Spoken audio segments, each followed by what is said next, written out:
साथियों, महाकवि भरतियार ने भारत की महानता को लेकर तमिल भाषा में बहुत ही सुंदर कविता लिखी थी। इस कविता का शीर्षक है पारुकुलई नल्ल नाइंगल भारत नाड़। महाकवि भरतियार की ये कविता हर भारतीय को गर्व से भर देने वाली है। उनकी कविता का अर्थ है, हमारा देश भारत पूरे विश्व में सबसे महान है। ज्ञान में, अध्यात्म में, गरिमा में, अन्नदान में, संगीत में, शाश्वत कविताओं में हमारा देश भारत पूरे विश्व में सबसे महान है। वीरता में, सेनाओं के शौर्य में, करुणा में, दूसरों की सेवा में, जीवन के सत्य को खोजने में, वैज्ञानिक अनुसंधान में हमारा देश भारत पूरे विश्व में सबसे महान है। ये तमिल कवि भरतियार का, उनकी कविता का एक एक शब्द, एक एक भाव को अनुभव कीजिए।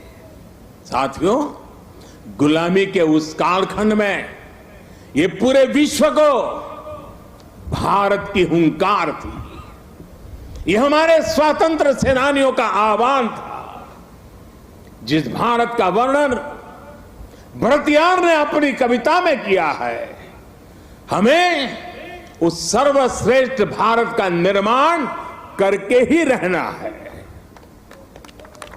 और इसका रास्ता इस कर्तव्य पथ से ही जाता है।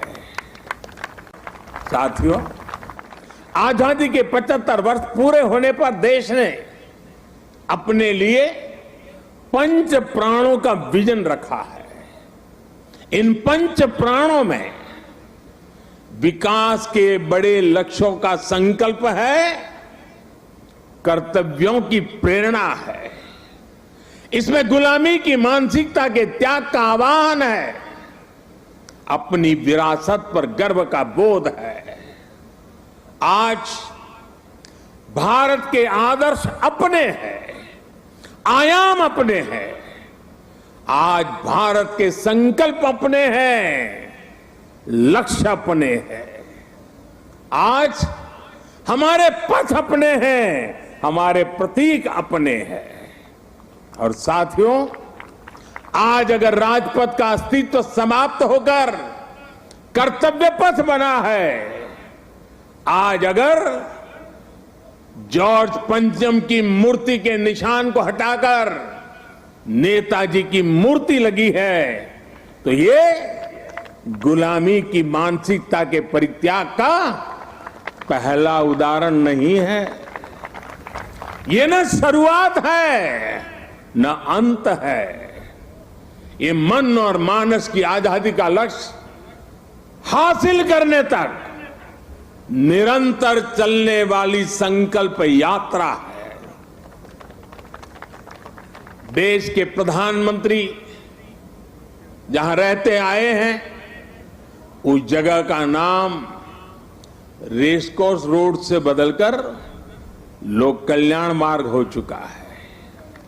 हमारे गणतंत्र दिवस समारोह में अब भारतीय वाद्य यंत्रों की भी गूंज सुनाई देती है। बीटिंग द रिट्रीट सेरेमनी में अब देशभक्ति से सरोबार गीतों को सुनकर हर भारतीय आनंद से भर जाता है। अभी हाल ही में भारतीय नौसेना ने भी गुलामी के निशान को उतारकर छत्रपति शिवाजी महाराज के प्रतीक को धारण कर लिया है। नेशनल वॉर मेमोरियल बनाकर देश ने समस्त देशवासियों की बरसों पुरानी इच्छा को भी पूरा किया है। साथियों, ये बदलाव केवल प्रतीकों तक ही सीमित नहीं है। ये बदलाव देश की नीतियों का भी हिस्सा बन चुका है। आज देश अंग्रेजों के जमाने से चले आ रहे सैकड़ों कानूनों को बदल चुका है। भारतीय बजट जो इतने दशकों से ब्रिटिश संसद के समय का अनुसरण कर रहा था, उसका समय और तारीख भी बदल गई है।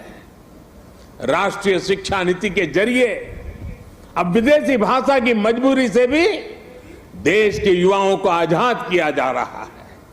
यानी आज देश का विचार और देश का व्यवहार दोनों गुलामी की मानसिकता से मुक्त हो रहे हैं। ये मुक्ति हमें विकसित भारत के लक्ष्य तक लेकर के जाएगी।